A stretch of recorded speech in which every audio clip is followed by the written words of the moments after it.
Akala ko ba umuwi ka na? Anong ginagawa mo dito sa Apex? Nananadya ka ba talaga? Ikaw nga dito. Ikaw nga dito.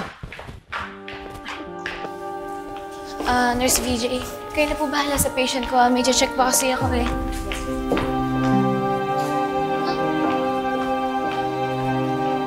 Asan siya?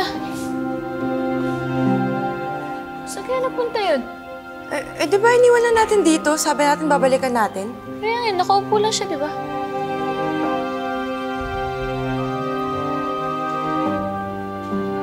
Sige, hanapin ko lang ah. Oo, sige, sige. Iwan mo ako. Ano ang problema mo? Ikaw ang problema ko. Ano ba ginagawa mo dito? Nahilo ko. O diba, ospital ang Apex. Anong problema doon? Eh, nananadya ka eh. Sa lahat ba naman ng ospital na pwede mong puntahan dito pa sa Apex? Sa teritoryo ko? Teritoryo mo? Ah. Hindi ako na-inform na ikaw na palang may-ari ng Apex because as far as I know, si Mama ang owner nito. At dahil anak niya ako, may karapatan ako pumunta dito. Wala kang karapatan dahil anak ka lang sa labas. Huli ka na sa balita. Ayon sa batas, may karapatan na ang mga anak sa labas. Ikaw ang walang karapatan. Di ba patay ka na? Under the law, ang mga patay, walang karapatan sa pagmamay-ari ng mga buhay.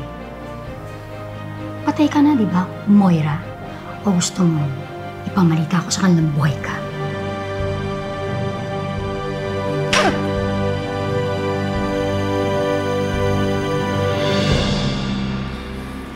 Kumusta ka na, anak?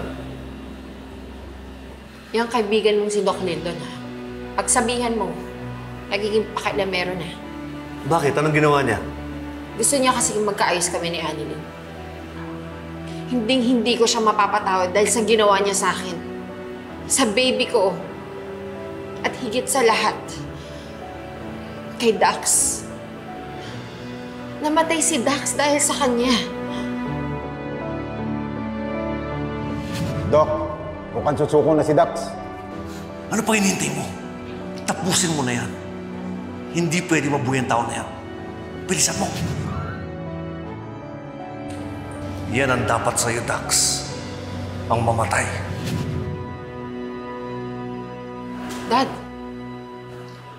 I'm sorry, anak. bakit ka nagsasorry? Nakikiramay ako sa pagkawala ni Dax at ng baby niyo. Sorry dahil mag-isa ka na lang ngayon.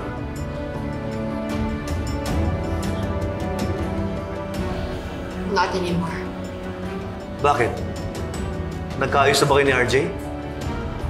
Si Dad? Siya nga yung reason kung bakit ako nasuspend. Sino kakampi mo? Ang Lola Chantal mo? At balita ko, dumating daw yung anak niya, si Morgana. Yes. Nawala man si Mommy, pero I found a new family in them. Anak, maging honest ka nga sa akin. Si Morgana, magkahawig daw sila ng mami mo. Kahit hindi sila kambal. In fact, half-sisters lang sila. Bakit? Magkapatid pa rin naman sila, di ba? Zoe, tapatin mo nga ako. Hindi ba si Morgana at Moira iisa?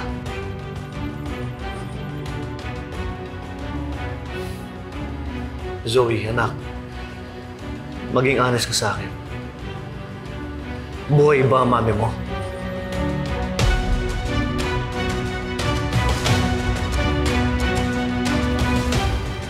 Hindi. Patay na si Mommy. Tita Morgana is Tita Morgana.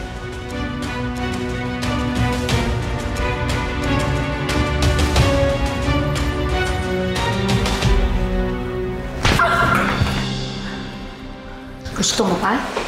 I can do this all day. Ma'am Lucy! Dok, Ma'am Morgana, ba't niyo naman po sinampal si Ma'am Nushi?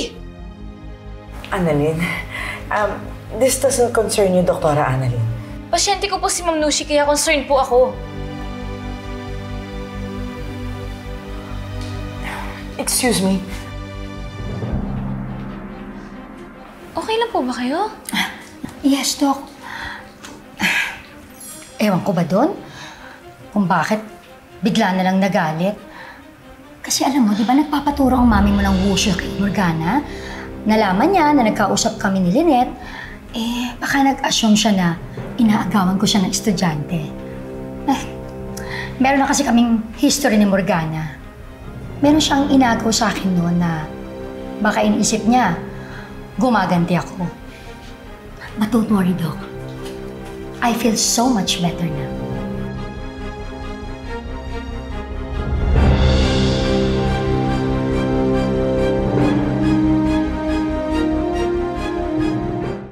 Talaga, anak? Nagsampalan sila Morgana at saka si Nushi? Opo. Sobrang lakas nga po eh. Sobrang lutong. Parang dinig hanggang East Ridge. Grabe naman. OA naman nila. Nagsampalan sila dahil naman sa nanay mo. Tingin ko nga po eh. Si Ma'am Morgana talaga yung nauna, tapos bumawi lang si Ma'am Nushi. Si Morgana, ha? Moira ang kinikilos, ha? Anak, sigurado ka ba na ako yung pinag-awayan nila?